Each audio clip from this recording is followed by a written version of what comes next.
नमस्कार प्रेक्षकांनो, या शिवा मालिकेमध्ये आता तुम्हाला पाहायला मिळेल की या आशूने खूप छान असा सरप्राईज या शिवाला दिलेला असतं. ती पण खूप खुश असते. फ्रेंडशिप डेचं सगळं काही फ्लॅशबॅक जो काही जुना असतो, जुना भूतकाळ, खूप छान आठवणी, तो सगळं तो इथे क्रिएट करताना दिसतोय आणि त्यानंतर फ्रेंडशिप डेच्या शुभेच्छा सुद्धा देताना दिसतोय.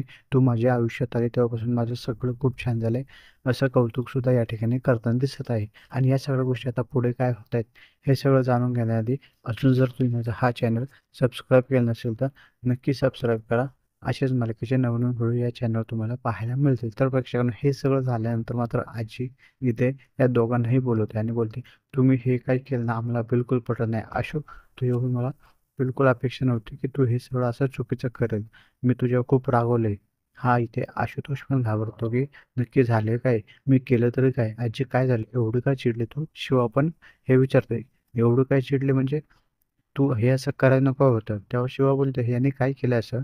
चूक नाही, खूप मोठी घोड चूक केली असं बोलते. मला बिलकुल पटलं नाहीये असं सुद्धा ते बोलताना दिसते. आजी सांगा ना प्लीज, माझ्या हातून काय चुकलं का? हो मग तू जे काही शिवाला सरप्राईज दिले गॅरेजमध्ये स्पेशल गोष्टी, याविषयी तू आम्हाला का नाही सांगितलं? आम्हाला पण त्या सगळ्या गोष्टी बघायला खूप आवडल्या असतं, आनंद झाला असता, पण तू आम्हाला नाही सांगितलं, गपचूप केलं सगळं. तेव्हा मग शिवाच्या जीवात जीव येतो. मला वाटलं माझ्या हातून काय खूप मोठी चूक झाली काय? असं वाटलं. मी घाबरलो ना एवढा.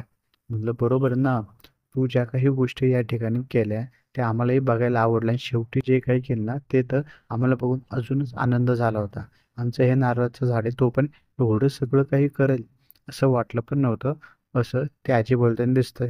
तेव्हा शिवा लाजताना या ठिकाणी दिसतं. त्यानंतर आई इथे शिवाजी बोलते, खरंच तुम्ही जेव्हा इथे राहायला आले ना, आम्हाला वाटलं कसं व्हायचं, पण तुम्ही सगळ्या गोष्टी खूप छान पद्धतीने सांभाळून घेतल्या ना, आम्हाला खरंच तुमचं सगळं कौतुक आहे असं ही बोलताना दिसते. तेव्हा हा आशू पण बोलतो, हे सगळं माझ्यामुळे नाही, या सगळ्या गोष्टींना फक्त शिवा आणि शिवामुळे शक्य झालं आहे असं तो सांगतो. आणि मग ती बोलते, तुम्ही बसा इथं, तो अजून एक गोष्ट करायची आहे. तेव्हा आता काय राहिले का बाकी, काय करायचंय, काय सरप्राईज आहे का, असं शिवा बोलते. तेव्हा हो, तू बस जरा. अरे जा रे पोरांनो, तिथे जे काही गोष्टी ठेवून आले ते आण. आणि हे उभे राहतात आणि ही एकतर नजर काढत असते. तेव्हा आजी, या सगळ्या गोष्टींची काय गरज आहे का, राहू दे. नाही, गरज आहे. तुमच्या प्रेमावर ना खूप लोक टपून बसले, सगळ्यांचे डोळे आहेत, कोणाची नजर लागायला नको म्हणून हे सगळं करण्याची गरज आहे, असं या ठिकाणी ते बोलताना दिसते. आणि यांची नजर काढताना सुद्धा या ठिकाणी दिसते. खरंच माझे दोन्ही जावई खूप गुणाचे आहे असं सुद्धा या ठिकाणी कौतुक करताना ते दिसतात. तेव्हा हा चंदन बोलतो, हे सगळं फक्त आशूमुळे झाले आणि शिवामुळे झाले असं हे बोलताना या ठिकाणी आपल्याला दिसतात. दुसरं मात्र हे जे काही आशूने केलेलं असतं फ्रेंडशिप डेचं गॅरेजमध्ये रोमॅन्टिक, आणि जे काही जुने सीन क्रिएट करत असतात ते सगळंचा व्हिडिओ काढलेला असतो आणि ते घरी शिवाच्या, सॉरी, आशूच्या घरी हे सगळं बघत असतात सगळेजण आणि एन्जॉय करत असतात. जे काही जुन्या गोष्टी बघतात त्यांनाही आनंद होतो. खरंच हा आशू आपला कसा आहे ना, जुन्या गोष्टी खूप प्रेमळ आहे. शिवा अशी दिसत नव्हती पण किती छान या ठिकाणी आपल्याला दिसते. आणि खरंच दोघं एकमेकांसाठीच बनले. आशुतोष किती आपला खुश आहे तिथे, खरंच खूप छान वाटते. असं तिचे वडील कौतुक करताना दिसतात, बहीणही कौतुक करते. खरंच बघ ना किती खुश दिसतोय तो. दोघांची लव्ह स्टोरी खूप छान आहे. दोघं एकमेकांसाठीच बनले आहेत आणि बऱ्याच गोष्टी कौतुकास्पद इथे हे कौतुक करताना दिसतात. परंतु यानंतर हे सगळं ही करती पाहते आणि मुद्दाम ती एक काम करते. या शिवाच्या आईला, सीताबाईला तिथे घेऊन येते आणि तेवढ्यात ती मग मी ते बंद करते तिची बहीण. अरे काय झालं, कशाला बंद केलं, बघू दे ना, आईला पण बघू दे. आणि ते सगळं तिथे सीताबाई पण या ठिकाणी आपल्याला बघताना दिसते आणि ही मध्ये मध्ये बंद करते. अरे पाऊस कशाला करते, तिला पण बघू दे ना, की तो तिचा मुलगा तिथे किती खुश आहे, किती आनंदात आहे. त्याची आई इथे नीट जेवत नाही, बोलत नाही, नीट झोपत नाही, पण त्याच्या मुलाला त्याची काही फिकर पडली का, तिला काय पडलंय का, ते दाखवायचंय. आणि आई बघ तू, तुझी काळजी नाहीये आणि तू त्याची का काळजी करते असं बोलताना ते दिसते या ठिकाणी. तेव्हा मला काय बोलायचंच नाही. तो तिथून, ही सीताबाई निघून जाताना दिसते, परंतु हे आशु एवढं प्रचंड भरते, ही कीर्ती, ह्या सगळ्या गोष्टी तुला करायच्या गरज नव्हती हा.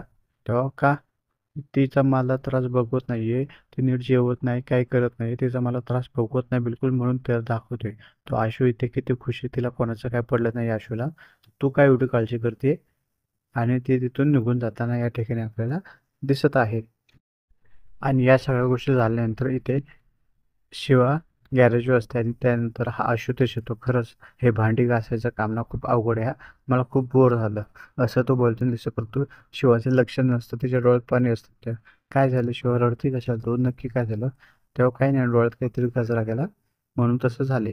खरं सांग, तुझं जे काय असेल ना ते मन मोकळं कर, मला सांग. तेव्हा बोलते, लहानपणीच ना बाबा गेले तेव्हापासून पूर्ण पोकळ निर्माण झाले होते. पुढं काय करायचं मला काहीच सुचत नव्हतं.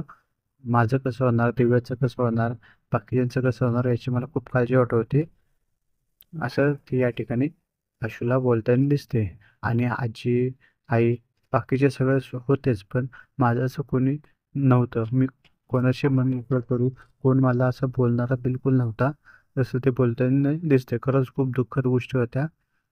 मला कसं काय करायचं पुढे मला काहीच दिसत नव्हतं. कसेबसे मी सावरले. पण आज जे काही तू केलंय ना, खरंच खूप छान केलंय. मला हे खूप आवडलंय.